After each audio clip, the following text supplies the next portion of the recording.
You finally meet someone who treats you right. No games, no drama, just genuine, unwavering care. But instead of feeling happy, your chest tightens. You feel suffocated, and almost instantly, you start looking for an excuse to run. You are not cold-hearted. You are not broken. Your nervous system is simply terrified of peace. Welcome to the paradox of the traumatized survivor. For years, you have begged the universe for a healthy relationship. You have read the books, done the work, and promised yourself you would never again settle for someone who treats you like an option. Then it happens. A walking green flag enters your life. They reply to your texts. They ask about your day and actually listen. They don't make you guess where you stand. There is no chase. There is no anxiety-inducing push and pull. Just calm, and you absolutely hate it. Instead of leaning into this safety, you feel a creeping sense of revulsion. Pop culture calls it the ick. Suddenly, their kindness feels suffocating. Their sheer availability makes you want to crawl out of your own skin. You convince yourself there is no spark. You tell your friends they are just too boring. You meticulously scan them for flaws, putting them under a psychological microscope until you find a crack just big enough to justify leaving. But it was never about them being boring, and it was never about a lack of chemistry. You are pushing them away because green flags feel like red flags when your brain is wired for war. When you have spent your entire life navigating emotional landmines, your body learns that chaos is the only normal. You learn to associate love with anxiety, with earning it, with fighting for a scrap of attention. Your nervous system became a highly tuned radar for danger. So when you are finally presented with stillness, with a love that does not require you to bleed for it, your brain does not register it as peace. It registers it as a trap. The silence is too loud. The safety feels deeply suspicious. Your subconscious screams, asking when the other shoe is going to drop. You sabotage the healthy love, not because you want to be alone, but because the anticipation of being betrayed is so excruciating that you would rather destroy the relationship yourself.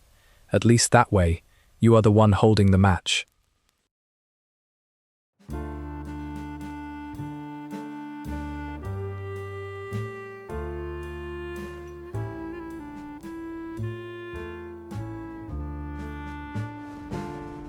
Society loves to applaud you. They call you the strong one, the reliable one, the low-maintenance friend, the partner who never asks for anything. You wear this independence like a heavy badge of honor. You handle your own crises. You pay your own bills. You swallow your own tears. If your world is falling apart, you will silently rebuild it in the dark, rather than inconvenience someone else by asking them to hold a flashlight. You pride yourself on being the person who can fix everyone else's problems, while requiring zero maintenance yourself. You think this is maturity. You think this makes you powerful. But let's strip away the romanticized label for a second. In psychology, what you are experiencing is not independence. It is called counter-dependency, and there is a massive, tragic difference between the two. True independence is knowing you are capable of handling things on your own, but remaining soft enough to lean on others when you need rest. Counter-dependency, on the other hand, is a survival strategy born from profound disappointment. It is a terrified, rigid refusal to be vulnerable. You do not refuse help because you are so fiercely capable. You refuse help because your nervous system associates relying on others with immense danger. Somewhere along the line, you learned a brutal lesson. People drop you. They let you down. Or worse, their help comes with a hidden price tag, a psychological debt that they will hold over your head forever. So your subconscious made a silent, desperate vow. If I never need anyone, no one can ever betray me again. Think about how it feels when someone offers to do you a favor. Just a simple, genuine favor. Your immediate physical reaction is not gratitude. It is guilt. It is suspicion. Your brain instantly starts calculating the cost. What do they want? How do I pay this back? I need to neutralize this debt immediately before they use it against me. You have turned every human connection into a transaction because transactions are safe. They are predictable. Love is not. Love requires you to stand in front of someone with your hands empty and say, I need you. But to you, needing someone feels exactly like handing them a loaded gun and pointing it at your own chest. You are terrified of the freefall.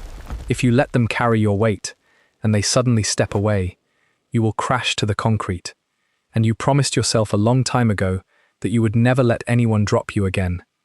You tell yourself that you like being alone. You tell yourself that your standards are just too high.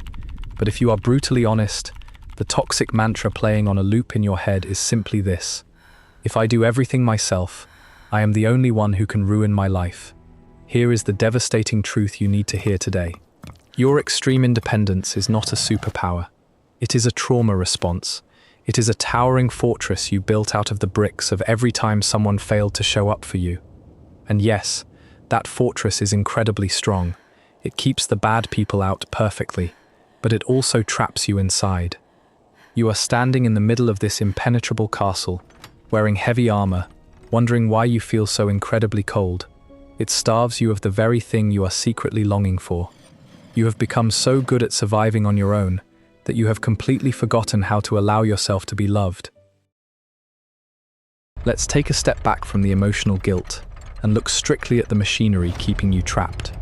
To truly understand why you destroy the very love you have spent your whole life praying for, we have to stop blaming your personality and start looking at your biology. We need to talk about your nervous system.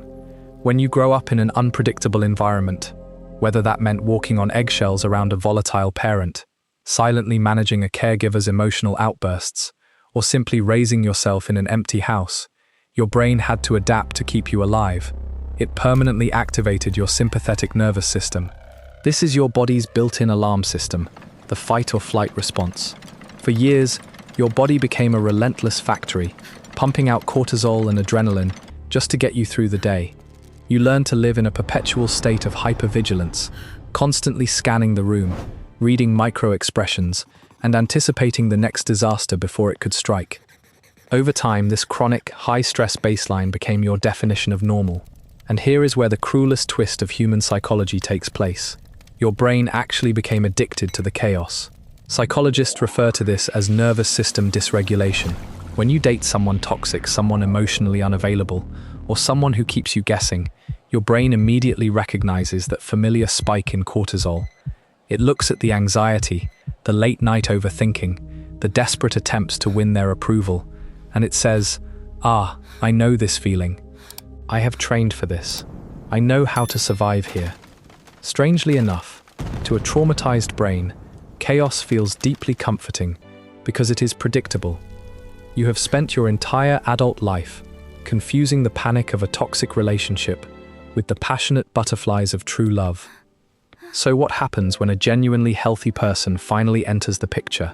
A walking green flag, someone who communicates openly, who keeps their promises, who doesn't yell, manipulate, or pull away. Suddenly, your cortisol levels drop. There is no fight to be won. There is no chase to exhaust you.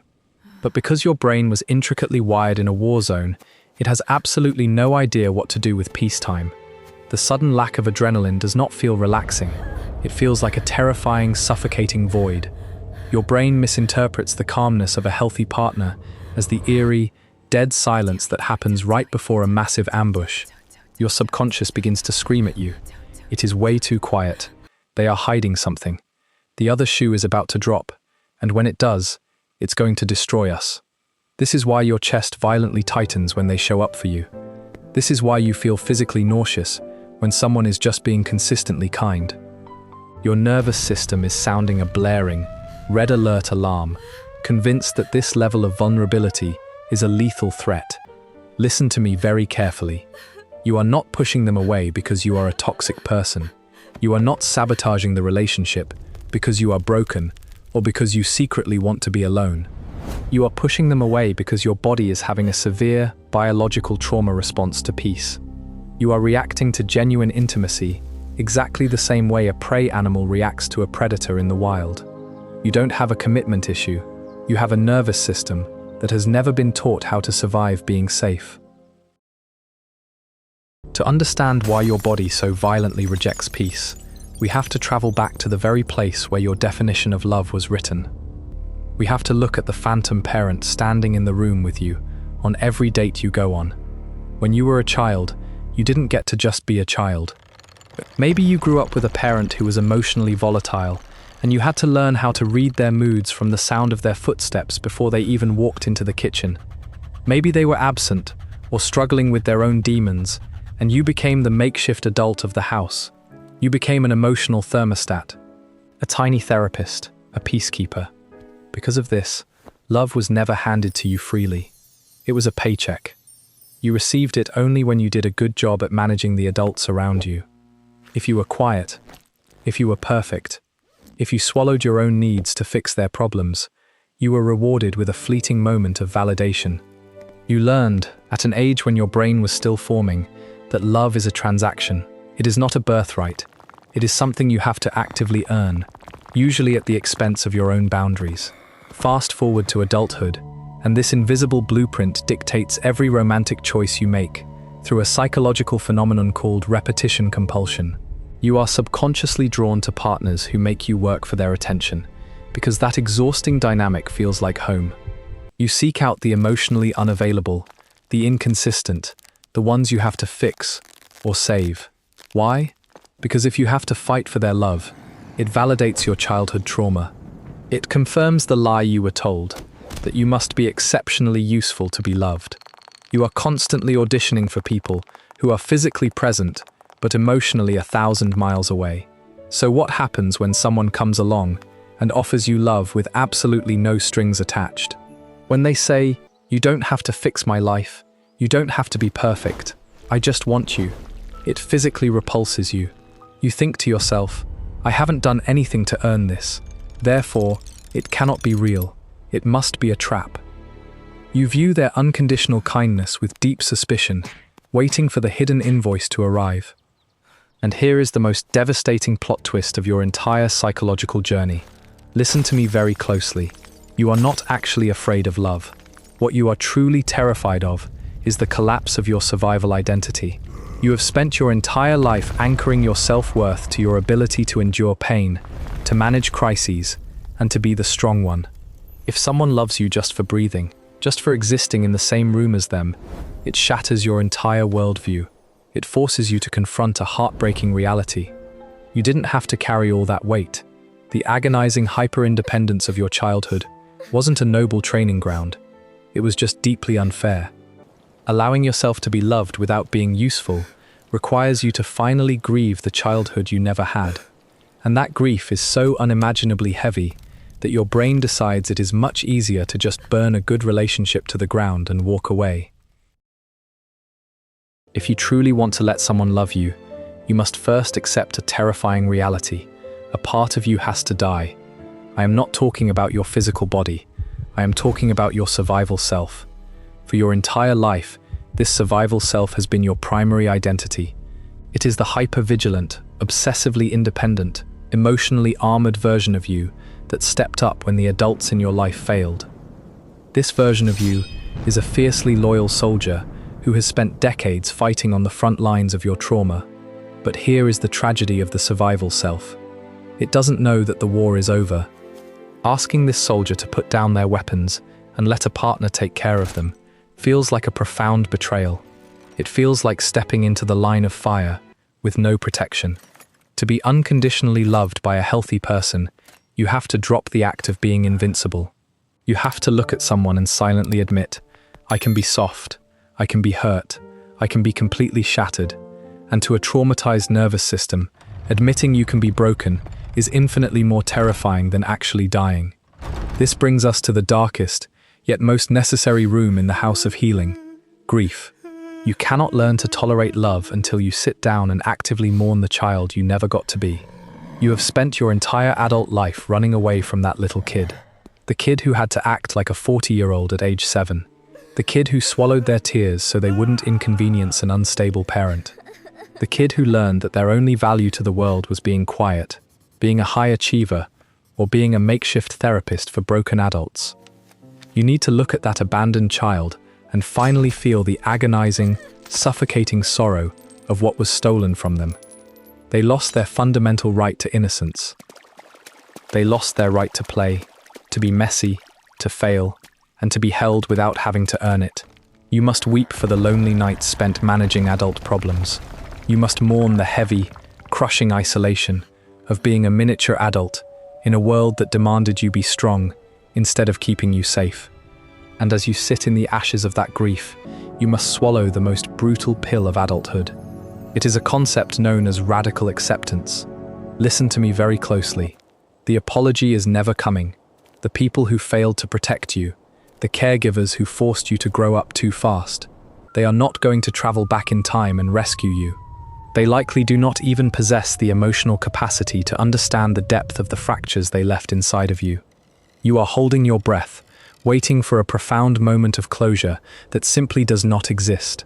The past has solidified into concrete. It is completely frozen. It cannot be negotiated with, and it cannot be undone. As long as you keep fiercely fighting a past that has already happened, you will continue to project that war onto your present. You will keep punishing the safe, loving people in your life for crimes they never committed. You will keep burning down healthy relationships because you are secretly trying to win a battle you already lost 20 years ago. To finally let someone love you, you have to attend the funeral of your own childhood. You have to lay the survival self to rest, because no one is coming to save that child in the past. You are the adult now, and you cannot finally be held by someone else if you are still wearing a suit of armor covered in spikes. So how do you actually do it? How do you sit across the table from someone who genuinely cares about you, without letting your survival instincts flip the table and run? How do you finally let someone love you? It begins with a profound shift in how you handle your own panic. Right now, when your chest tightens and the voice in your head tells you that this relationship is a trap, you believe it. You mistake your anxiety for intuition. But from this day forward, you have to realize that when you are presented with a healthy, peaceful love, your brain is a liar. It is operating on outdated software. When that overwhelming urge to run away hits you, you must stop trying to logic your way out of it. You cannot outthink a traumatized nervous system. Instead, you have to anchor your body. When the panic of peace sets in, force yourself to physically ground. Feel your feet on the floor. Take a breath so deep, it stretches your ribs. Look at the person in front of you and silently remind your body, we are not in the past anymore. We are safe. This person is not our parents. This quietness is not a threat. You have to consciously train your body to tolerate the discomfort of being safe, one agonizingly still moment at a time. Next, you must master the art of the 24-hour pause.